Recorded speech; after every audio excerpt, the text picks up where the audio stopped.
এই যে আপনারা সামনে যে সমস্ত ফ্লোরে আগুন লেগেছে, বিশেষ করে 4টি ফ্লোর খুব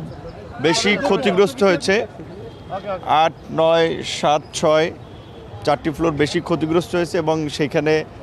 সিআইডি এবং ফায়ার সার্ভিসের যারা বিশেষজ্ঞ ফরেনসিক টিম তারা সেখানে তদন্ত করে দেখছে এবং ওখানে আপাতত সর্বসাধারণ বা যে কোনো সাধারণ মানুষের প্রবেশাধিকার সংরক্ষিত করা হয়েছে তাদের তথ্য প্রমাণ সংগ্রহের জন্য। বাংলাদেশের হৃৎপিণ্ড হিসেবে খ্যাত সচিবালয়ে এই ধরনের একটা মর্মান্তিক দুর্ঘটনা ঘটে গেল, এটি এমনিতে কোনো দুর্ঘটনা নাকি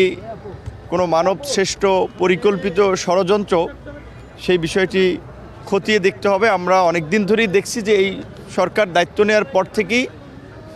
দেশকে অস্থিতিশীল করার জন্য